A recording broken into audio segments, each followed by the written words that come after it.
Good evening, viewers. Good evening from wherever you are.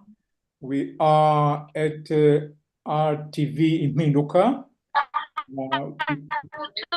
We greet you from London. I'm Ambrose, your presenter, and I have a few guests. Before we kick off, I'd like the one who is already present introduce himself briefly.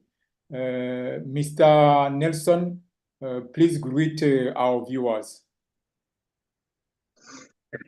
Good evening, Ambrose, and good evening, viewers. Good morning from wherever you are. Like in the eastern part of Australia, it's in the morning already, and I'm in the western part. I greet you, and I hope that we're going to have a good discussion tonight. Thank you. We were expecting another panelist, Mr.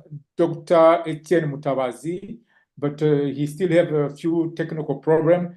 We'll be waiting on him. If when he's available, he'll join us. If not, we are kicking off. And tonight, the discussion will be about two trials which are being held in France at the moment. They are related to two individuals. One is concern the medical doctor Eugene Rwamucyo. The second one is related to Dr. Charles Onana. Briefly, we will introduce them so that you know whose trial is about. Let's start by briefly talking about the background of those trials.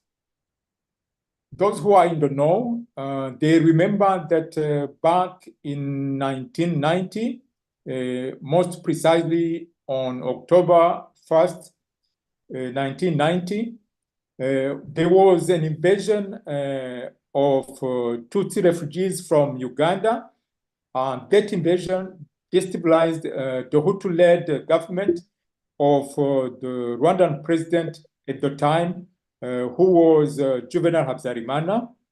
That invasion 4 years later culminated in the assassination of that president, Juvenal Habyarimana. That was on April 6, 1994. Those who have followed the news or the events from that time, they remember that that particular event ignited the Rwandan genocide, which was a horrific period that claimed the life of millions. And those millions of Rwandans included Tutsis, Hutus, Twa, and even foreigners. Now we are 34 years later, but we know during that whole period, there has been a one-sided pursuit of justice, which is continuing. And that justice has primarily targeted Hutus and any other dissenting voices. While the international community quite now know well that the Rwandan genocide was perpetrated by two extremists from the Tutsis, from the Hutus, we also know that the Hutus who have been tried, imprisoned, and some acquitted, there were even those among those Hutus acquitted who, despite that fact, are still incarcerated, despite being found by tribunals that they were innocent. Here I'm referring to the case of Hutus who are held in countries like Niger, those who were previously held in Arusha, Tanzania. So Dr. Eugene Rwamucyo, that we are going to talk about is among many other Hutus who have been tried by the International Criminal Tribunal for Rwanda, ICTR. Also, those who have been tried by foreign countries, even by the Rwandan authorities. So Dr. Eugene Rwamucyo is again, because it's not the first time, he's again on trial, this time in France. For the case of Dr. Charles Onana, who is a Cameroonian investigative journalist and political analyst, his trial is also being held in France during this month of October.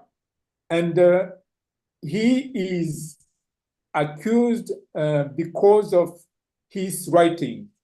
We will have a time to look into his publications.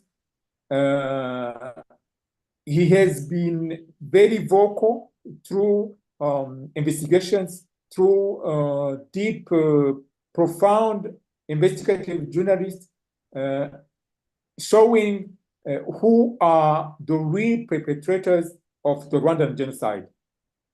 These trials are taking place at the Cours d'assises de Paris during this month. We here at RTV Impinduka, we found necessary to hide those two trials so that our listeners, wherever they are, they could understand how injustices work. Injustices work in the international arena. Before I kick off, I would ask my guest, Mr. Nelson Muhirwa, between Dr. Eugene Rwamucyo and Dr. Charles Onana, who would you want to say a few words about before we go in the deep of the subject, which I reminded the viewers that here we wanted to look into the geopolitical perspective of these trials. We don't want to focus on what is being tried, but we want to see the background. Who is behind this trial? Who is not being seen? So I would ask Nelson to introduce one of the accused for the viewers to know who they are. Yeah, thank you so much. I hope you are here. You get me well. Yeah.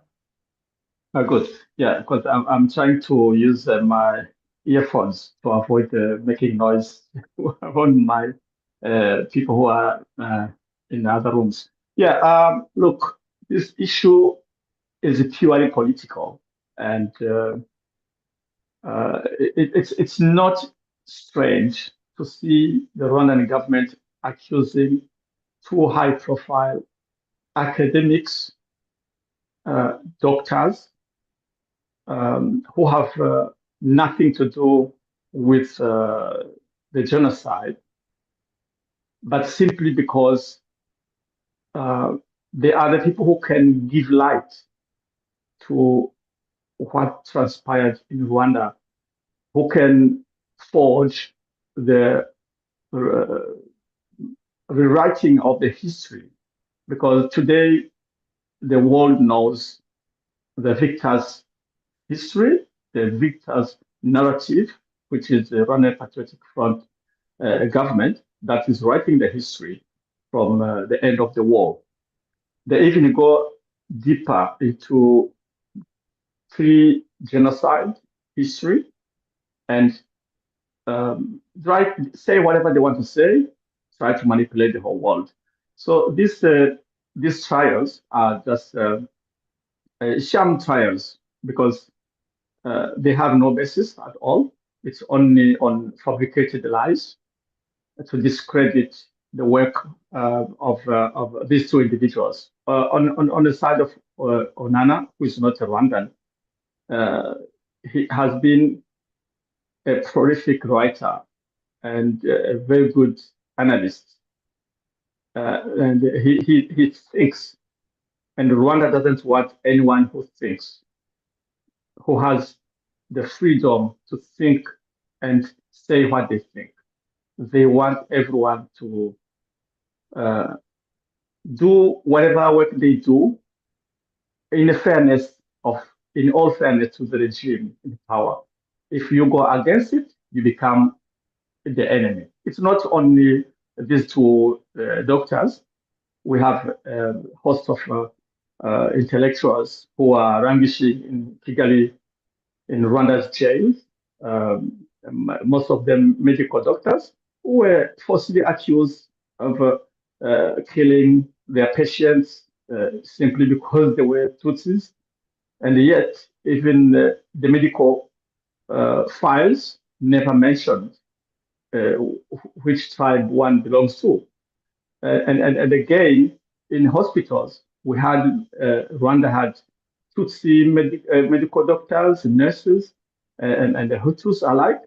So who would have had a clear example or information on what is going on? But yeah, it's just the government of Rwanda attempt to control the narrative and silence any critics. Thank you. Thank you, Mr. Nelson, highlighting the critical side of these trials.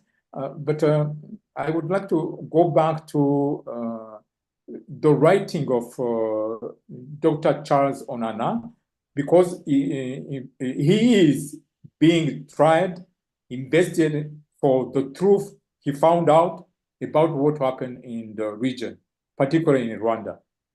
Rwanda and Congo.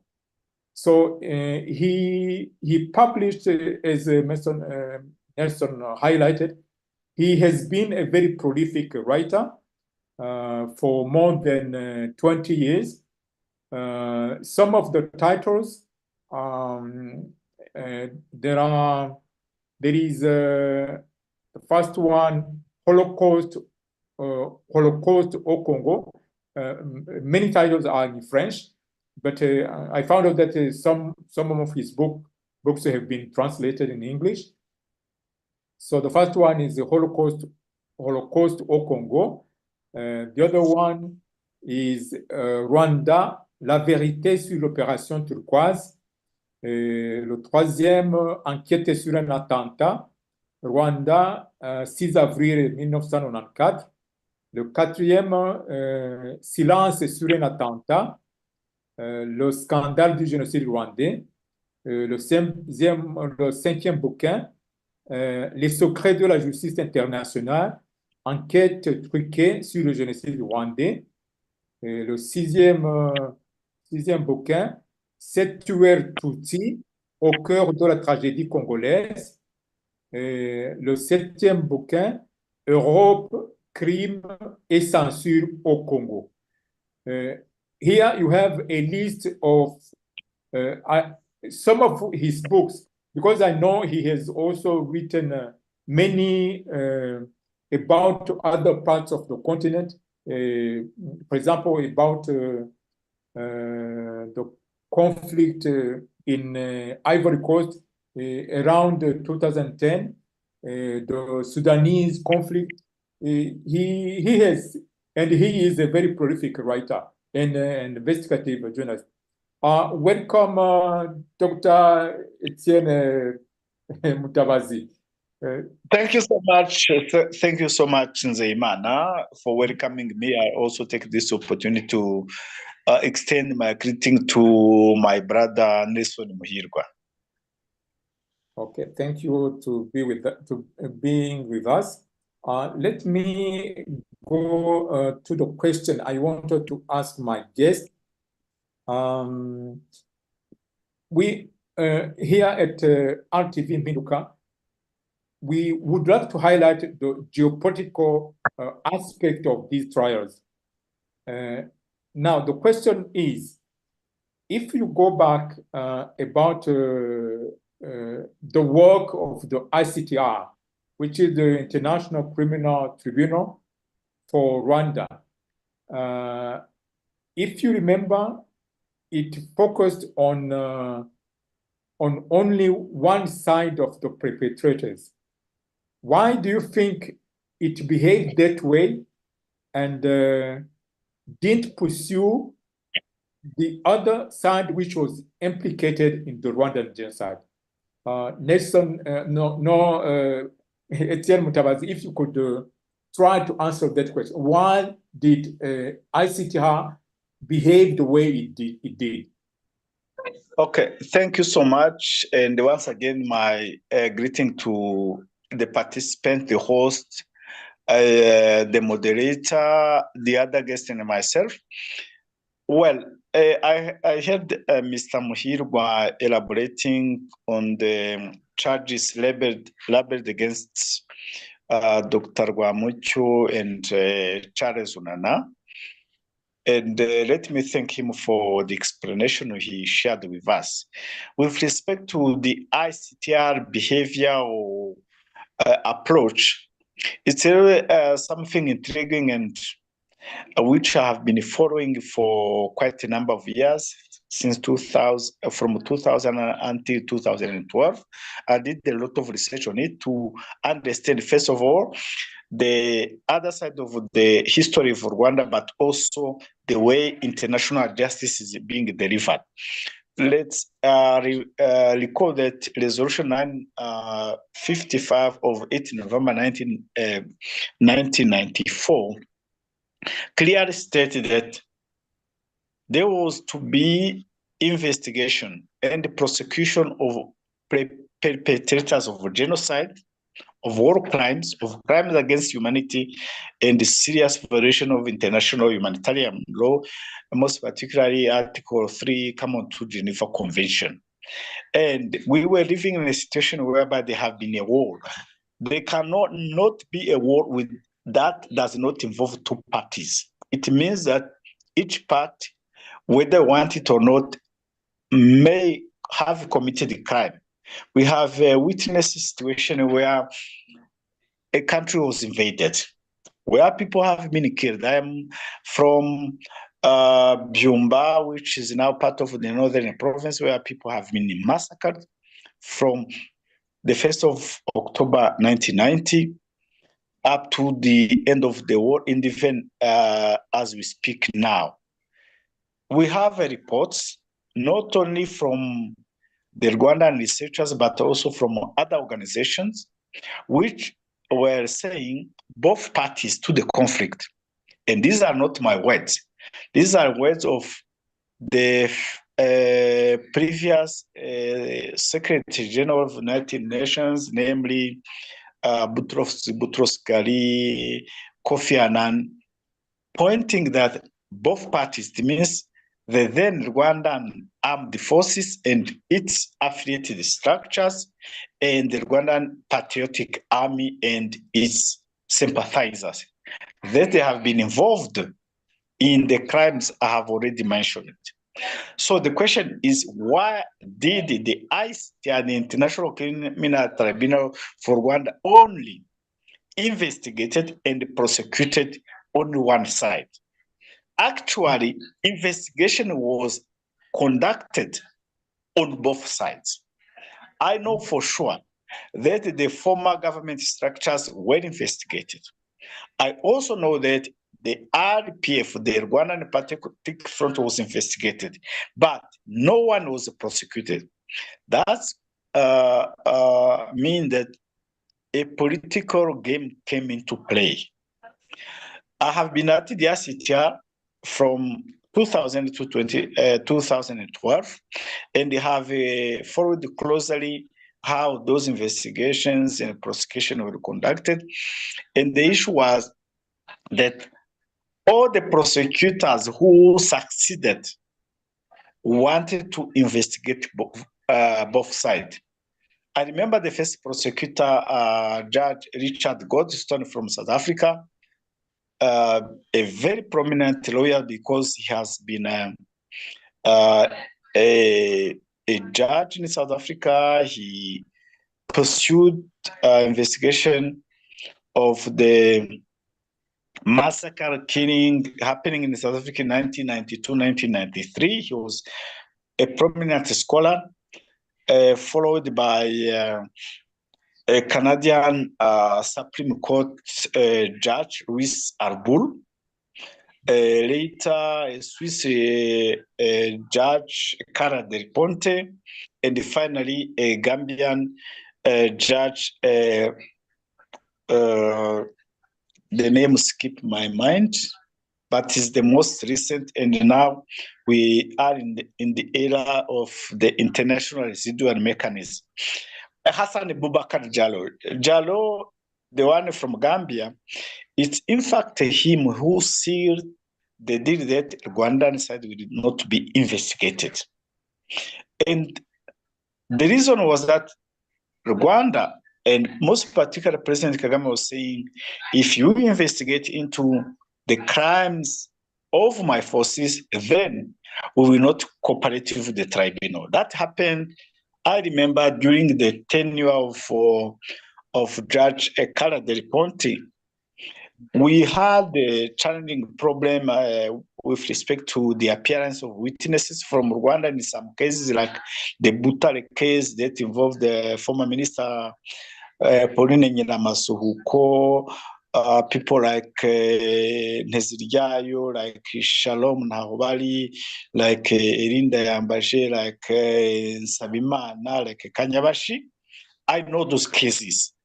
So it means that at some time, there was a deal to say we are not going to look into the crime committed by the Rwandan Patriotic Front, particularly the killing of the bishop or the head of the Catholic Church that happened in Gakurazo on, I think, on 6 June 1994. We have other massacres like the massacre which took place in the Byumba Stadium that was not investigated. Even before, in the night of 17 to 18 November 1993, there have been a massacre of civilian population who were not taking part in the armed conflict in what was called the demilitarized zone in the prefecture of Ruhengeri, even though it falls a bit out of the mandate of the tribunal. But for other cases, like the one I participated in, we will look into anything that happened from the 1st of October 1990 until the 1st December 1994, even afterwards. So one would wonder what was happening. It's what we call real politics. Real politics, because there was a defeated side, which was the former government structure, and the winning side, which was the current government, the Rwandan Patriotic Front, which is now the state of Rwanda. And Rwanda was not alone, and I am sure Rwanda could not manage it on its own. It was supported by basically the United States of America and the United Kingdom and somehow other Western powers. And I recall that the very first prosecutor we worked with at the ICTR were people like Richard Prosper, who later became an ambassador large for war crime and the crimes against humanity, and people like Stephen Lapp, an American as well. And there were other people from the American Justice Department of the Department of Defense. So In fact, we find ourselves in a political quagmire that we could not manage as a defeated side. So that's why we have a one-sided prosecution, what we call victor's justice, which continues to go on up until this time that we are having this conversation. But again, I am not only going to mention the problem, we also need to speak about the solutions. I do think that the solution lies with the people of Rwanda, who, if circumstances offer, must sit together and see what happened. If we do this exercise, we will not have a problem we are talking about today, including the prosecution and trial of Dr. Rwamucyo or Dr. Onana. Onana is a Cameroonian, has nothing to do with whatever happened in Rwanda. Let's talk about this new approach in the coming minutes. So to sum up, we'd say that the other side of the conflict wasn't prosecuted because of real politics. And that's right. That's right. Yeah, that's what I said. Now, if Nelson doesn't have any other things to add to what you said, which was, in my view, well enough, I would ask him who. You mentioned the US, UK, France, part of that real politics who were backing the victorious side, which made the RPF not to cooperate with that tribunal. But my following question is, what are the real benefits of those countries, US, UK, France, and others, their allies? What are the real benefits for backing Rwanda in that type of injustices for the Rwandans and other people of the region? Mr. Nelson, if you could tell us your views on that question. Yeah, thank you so much. I would love to say a big thanks to my elder brother, Etienne Mutabazi, for a well-compiled summary. Remember, he's a legal man. I think he did his PhD on international law or tribunal. So I really appreciate his work. And by the way, I would love to say that he's also one of the highly sought after intellectuals, because Rwanda doesn't want people like him who will give light to the darkness that the Rwandan government has shed over the country and the international community. They don't want anyone who can... To cut you short, so we could expect him to be on trial next time. Oh, yeah, but of course, yeah, definitely, because that is what it is. So anyway, concerning the Paris cases, it's simply, like I said, a sham justice. It's the science that is in the dock, and the politics judging the science. You can see how this thing is really improbable. But yeah, that is the justice that we have in this world. And I would love to add perhaps one thing. There's one, I think you may remember Professor, we called him Muswahili Pole. Anyone can remember that man? Yeah, I know whom we are talking about. Huh? Yeah, Professor Muswahili Pole. Yeah, he was a lecturer at University of Rwanda in Butare. So when he fled with everybody when the whole country was evacuated in 1994, following the genocide, he couldn't really find life in Congo, and he was wondering what's going on, why people are all of them fleeing and are really leaders of rebel movement RPF so bad, and he decided to go and die in Rwanda. So he returned from Bukavu back to Rwanda. So when he crossed the border, he was arrested by some these Kotani soldiers, and they asked him, "Oh, are you the famous Professor Muswahili?" He says, "Yes." Then they asked him, "How many people have you killed?" And he looked at them and says, "You little boys, do you think my mentality is like yours? I cannot waste my time killing a person. A human being kills himself in different circumstances. Why should I waste time? No one can live forever. So I don't think like you." So people were scared that this guy gonna be killed because of his response. But what I'm trying to say is science or intellectuals, people who can think, who can give light to things that happen in Rwanda, who can lead the Rwandan population who are now, if I can say, hold hostage by the Kigali regime, all of them have to be silenced. And one of the ways is to imagine and make up charges, false accusations against them. And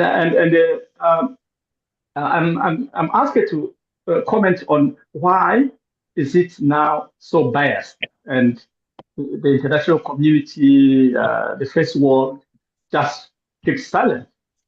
I think Dr. Etienne said it well. There have been investigations on the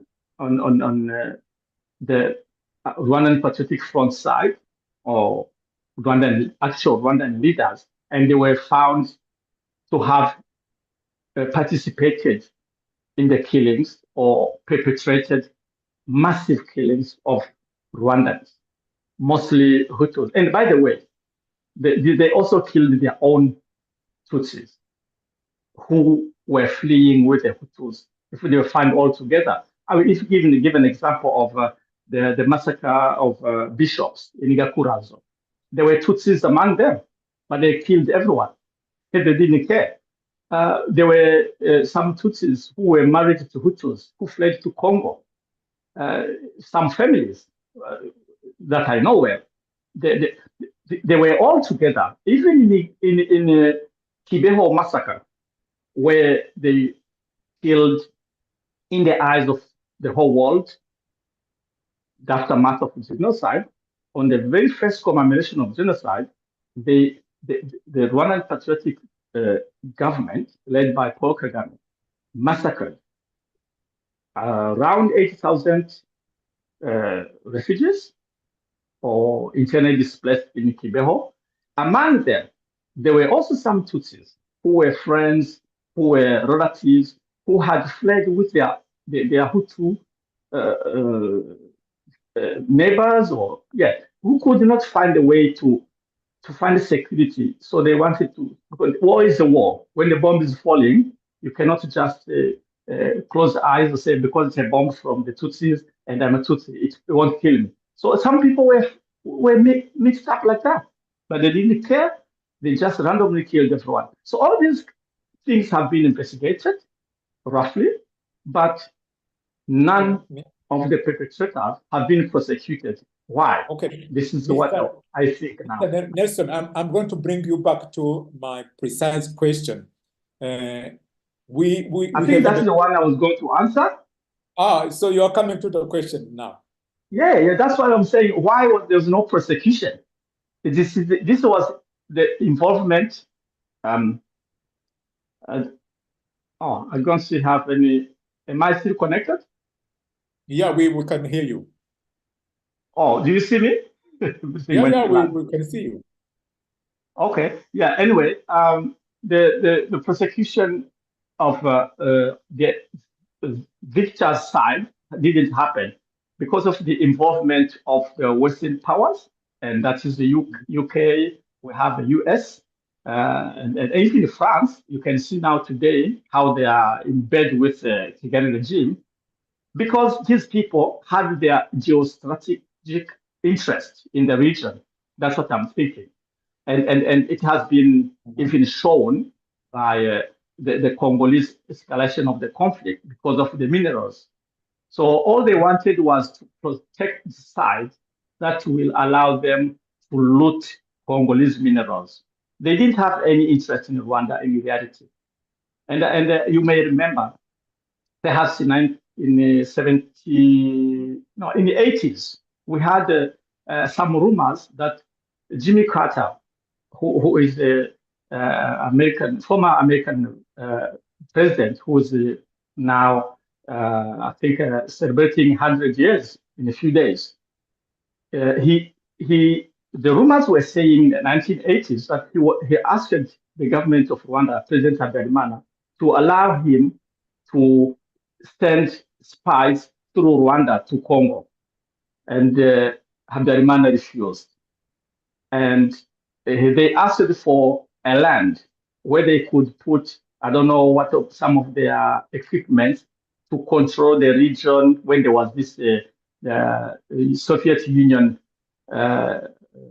power struggle with the US. So, and again, rumors say, Habyarimana said, no, I cannot give you any land where you can put your stuff because the country is too small unless I ask this population to vote on that, on a referendum. So rumors say the US told him, you are stupid. And later on now, in 10 years later, they found someone who can do the dirty job, who is President Kagame and his men. So now, with this prosecution, they had to be shielded because they are of a very good interest to the Westerners. They cannot be prosecuted because if they are prosecuted, I remember recently, I think when these cases of the Congolese mapping report was out, President Kagame himself said, if they want to accuse me, I will say the whole truth. So he has the truth. He has a deal with these superpowers. He has a deal with them. So he never revealed what deal it is, but everyone can guess because he killed people during the whole, he massacred people on a daily basis. He never gets prosecuted. He attacks Congo a number of occasions. He has his troops stationed there with all evidence, but he never gets condemned. Even recently during the Francophonie, President Macron himself was so scared to mention to condemn the attack of Rwandan forces to Congo. And that frustrated the president, the Congolese president, Tshisekedi. Even he left. But you can see why are they just keep having a blind eye on these issues. In reality, they don't care about a black person. If Africans are killing each other, as long as they get their profit, whatever they want to get, they don't care. I will conclude with this. In the whole saga, let nobody be blinded by this thing of Rwandan government pursuing Hutu intellectuals, putting all the crimes against them so that they can be silenced or eliminated from the scene, the political scene. These Americans or Westerners who are protecting the regime, they don't like Tutsis either. Because if they did, they wouldn't have allowed the genocide to happen. They wouldn't allow these people who are being killed. We know that recently the killings of businessmen like Rwigara, there's many others, Kizito Mihigo, everything, everyone knows it's a black and white. But they just ignore that. So let's understand that this is just the interest of the Westerners, of the imperialists, they don't care about Rwandans. Thank you. Thank you. You have answered the question I had, why the West have been still backing the Rwandan regime. Now we know it's because of the interest they have in the region, particularly the minerals of Congo. And as long as they have an agent in the region, in the person of President Kagame and his structures, government structures, they will back them until we know when. So the final question I would ask, how then all this will end? We Rwandans, we Congolese, and the other people in the region who have been victim of injustices, will we be only observing silently, not doing anything, or there is something which can be done? What is your view? What are your views? I'm not sure. Semana, Dr. Excellent. Yeah. can I also? Yeah. Okay. Chip in? Can add something, but we are near at the end. Okay. If you could be brief. Yeah, my video is not on, but my apologies for that. So I have followed my brother Nelson, and I really fully agree with him. So how will this end? I think the conversation we are having this evening is one way to show the whole world, including those who think they are very powerful, that we are here, we are Rwandans, and we are raising our issues. So it is upon us to work very hard, to resist, to remain resilient. And we are resilient. And we always remain resilient. We fight whoever in our background, in our own houses, including President Kagame, who want us to be exterminated. We will fight against him. We will fight any outsiders, including the Americans.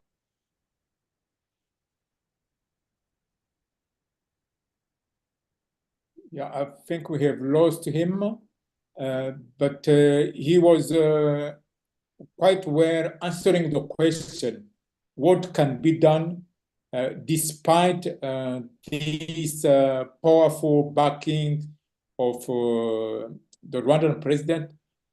We know the side of the US, the UK, and the others. We have seen how hypocrites they are when it comes to human rights. They have shown us in front of the eyes of the whole world, and is still ongoing in the Middle East with the tragedy of the Palestinians, the way how these powerful nations behave. It's very hypocritical to talk about human rights when you arm those who are doing the killings. So as Etienne was saying, we have to remain resilient no matter what.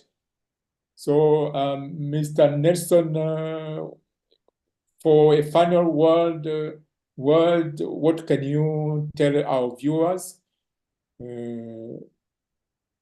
along those lines? Yeah, thank you so much. It's unfortunate that we lost Dr. Etienne. The line was not really not good, but I would love to proceed from what he was saying. What we are trying to do tonight is part of what should be done. I know some people will always say, "Oh, words are not going to free anyone. Just we need the actions." But there's no action that can happen without a thought. The thought starts first, and then the action will come. And how the thought will come? By people who are free and who are really critical, who can see wrong things and decide not to support it. I would love to say perhaps a few things, because all this is Rwandans' homework, be it in Hutu or Tutsis. We can see Dr. Rwamucyo is being dragged in court just because he's a Hutu, not because of what he may have done, because for all those 3 decades that passed, they didn't really, he was not hiding, but they've been trying all their best to tarnish his image, to make his children suffer and his family, in order to silence the rest of the Rwandans. And this comes to the question I heard, I think, 2 days ago on Radio Itahuka, when there was Jean-Baptiste Nkulingoma, who was one of the guests. They were asking a question: why are Rwandans so cowards, so fearful of their leaders, up to the point of clapping hands or supporting someone who is oppressing them? So in the Rwandan history, it has been always like that. They have been built in fear of the leader. And it comes with the supremacism that has been created. I'm not shy away from this, because I myself have relatives from both Hutus and Tutsis. So I know how Tutsi behave. They being tall, elegant, having so many cows, they think it's something that gives you the right to oppress or to look down upon the rest of the people. So, and if you can remember, I'm not sure if this can be found in archives, but President Bizimungu's speech on the eve of year 2000, 31st of December 1999, I listened to his speech. When they were talking about receiving the new millennium, and so many people were scared that things will have to change, the world will finish, and all those things. So there was President Kagame had a speech, and he was explaining how he brought back Rwandans from Congo and killed whoever he wanted to kill. That is in that speech where he said, we killed whoever needed to be killed, and we brought whoever we wanted to bring back. So now, according to the protocol, even though Kagame was the true leader, but officially President Bizimungu was the head of the head of state. So he had the final speech, and he was saying something rhetorical and kind of philosophical speech. He talked about. He was saying there was a story of gods that were living on top of a mountain, and the people were living down in the valley, and the gods had light, and the people in the valley were in darkness, didn't have the light. And then he said, one day when these gods were celebrating in a festivities or whatever, they got drunk, and the people climbed the mountain, went to see what's happening there, and they stole the light, and they bring light down into the valley where they were living. And when the gods were sober after the drunkenness was finished, they saw down the hill in a valley, they saw some lights, and they said, oh, how did these people get alive? And then they took a lot of water and then they throw down the hill up to the valley to quench to stop this life. And he was saying, you can see that this was a philosophical speech. It would be great if someone can really dig and find it. And he was saying, again, when white people came to our continent and came to Rwanda, they taught you that you are superior than your fellow Rwandan. And they used you to oppress this inferior Rwandan, and you accepted. But when they left at the end of the colonial era, they didn't take you back, because he was saying, they were saying, you look like us, except that your skin is dark, but the rest of morphology and the thinking and the brain and the leadership skills, you are like white, like us. That's what they were telling the king and his leaders during that time. But President Mungu said, when they left, they didn't take you with them. They left you with the same people who were oppressed. So in other words, he was trying to say, the Hutu people managed to see that life is very important. They should also not be inferior anymore. That's where the MDR comes from, emancipation. They wanted emancipation because they were second class. Now, today, in the solution that we are looking for, Rwandans need to understand that they are all equal. They are the same. There's no one who is superior. There's no one who's inferior. We are all equal in front of the law, in the eyes of God, in the eyes of the whole world. And once we are all together, good people need to work together and fight injustice, because the consequences of injustice befall on everyone. Whether you think you are protected by the regime, when the regime falls, you suffer. And we don't want this cycle of violence that's never finished. I would love to encourage all good people to come out of their fear, come out of their cocoon. Don't worry about these people who are called names like before Bagane or spineless by President Kagame, because they never complain, they never say what is wrong. They all clap hands every time and they say it's okay, everything is good. We need to stand together, all people with good intentions, who love peace, who love justice, to stand up together and make noise. And make noise and more noise, like our ancestors used to do a long time ago, when animals come to their homes to snatch their cattle, or hyenas taking the kids. They will have drum and the whistles, and someone will scream and cry, and they hit the drums and the whistle, or the whole village will be whistling and the drumming, and the hyenas will be scared and they leave the child and run alone. That is what Rwandans need to do with the evil regime of the Rwandan Patriotic Front. They need to shout aloud and scream aloud and use whatever noise they can make, so that this fear can go out of them, away, and build a future nation for both Hutu and Tutsis without anyone being profiled or silenced. I think that's what I would love to say. Thank you. Thank you, Mr. Nelson. To end the broadcast, I would invite anyone, Rwandan or Congolese, listening to us this evening, to inform them that the trials are continuing. Dr. Eugene Rwamucyo trial will end. It started last week. It will end by the October 29th. And the trial of Dr. Charles Onana started today, and it will end this coming Friday.